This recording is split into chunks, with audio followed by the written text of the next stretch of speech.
Hi guys. Funkel, you set the cat amongst the pigeons when you sent the link to me that you read, and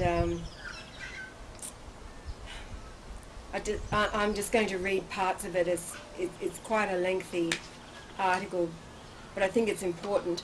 All right, this article that I'm about to read was posted on a website on the net, a forum, August last year.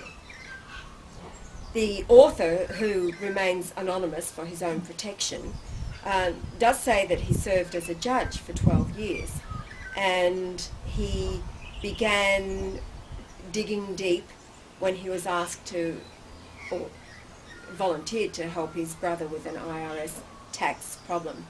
So it had led him on this trail of uncovering information, deception about the government of the USA. A lot of the things you're already aware of because it's part of the truth movement and patriot movements and things. But this actually goes deeper.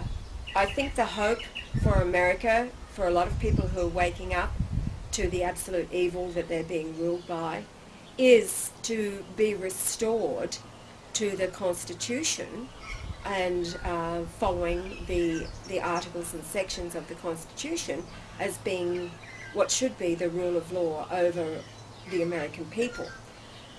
Brian has said for the longest time, and again I know this is part of the psyche of American people, they believe the founding fathers to be heroes and to be revered and honoured as decent men who put together the Constitution for the welfare of the people who would live in the United States of America.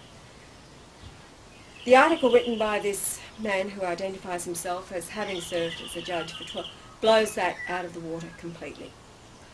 Brian has said all along that the founding fathers were all Freemasons, and the article written by this man would confirm that absolutely. And what it means is that the Constitution of the United States is self-serving to, again, the masters.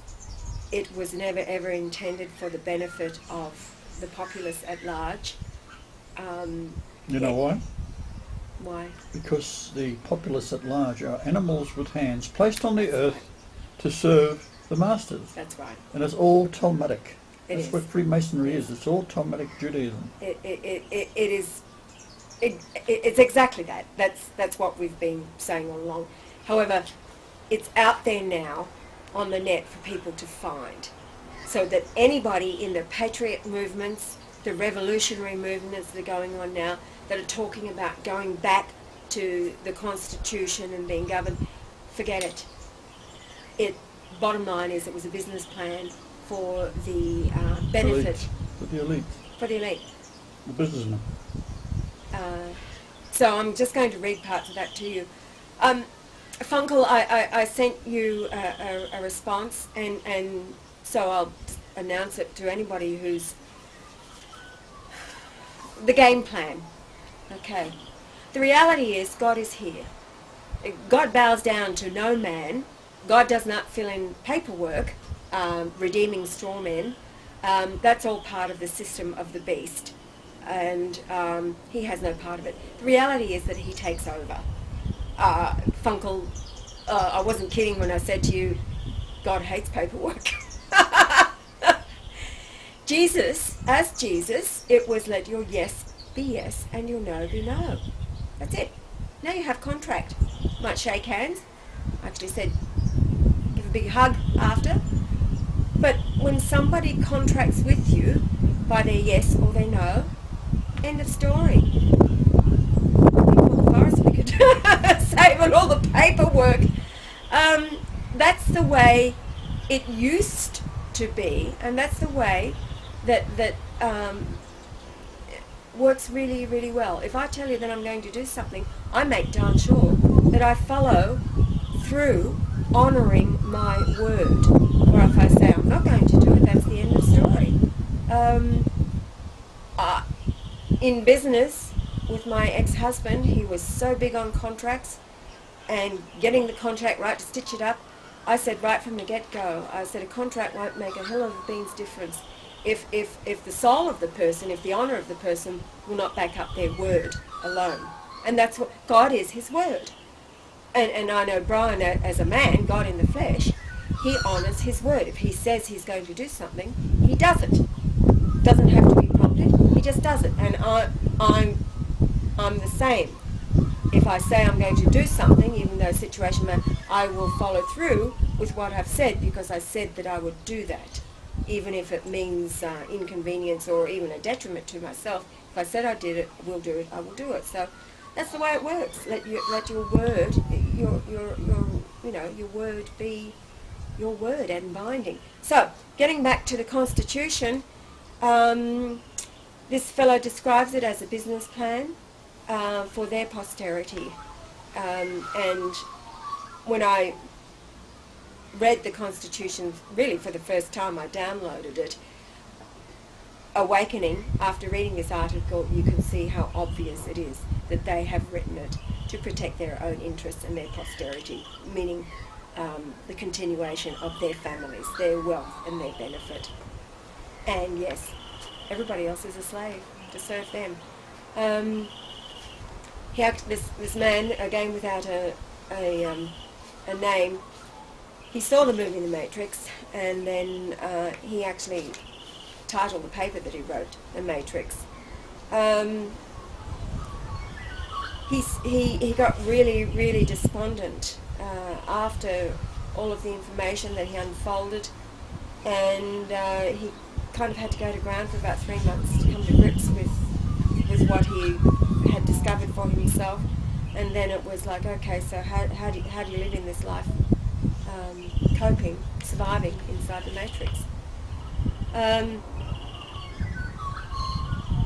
Yes, and he says it's his hope in writing this to help you, the reader, make sense of it all, which will require you to wash your mind clean of the brainwashing you were subjected to by our government. Our government-controlled schools and churches, and to re-educate yourself. And then he has quotations taken from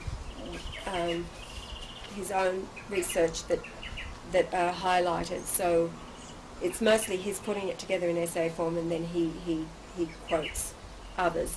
And the quote that he first uses: when you understand the actions, the reactions will make sense, and it should anger you.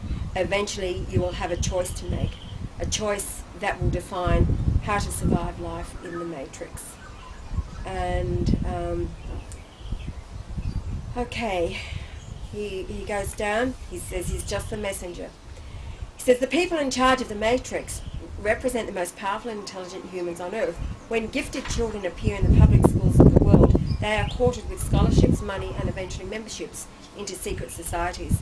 They will be introduced to very persuasive intellectuals who will convince these young gifted people that it is their place and duty to be a part of the elite who rule the world's population, because the rest of the world's population are too stupid to make decisions for themselves. And he says that's their comment, not his. When the New World Order is officially and openly in control, only the extremely intelligent will be allowed to propagate. Now, this is interesting. This was on the internet in August 2009. So, knowing what was going down last year, this is his next paragraph. He says, everyone else will be sterilised or murdered through staged pandemics used to eliminate excessive populations. Every foreign revolution, the world wars, depression, prohibition, Korea, Vietnam, the Middle East conflict, and the influenza epidemic during World War I was planned and orchestrated by these people. Many early writers researched much of this history and were forced to fund their own publication and the distribution of their work. Most never received the acclaim they deserved and never knew our government was responsible for their failures. And he's saying, I'm prepared to supply anyone interested with mounds of research in support of what I have written herein.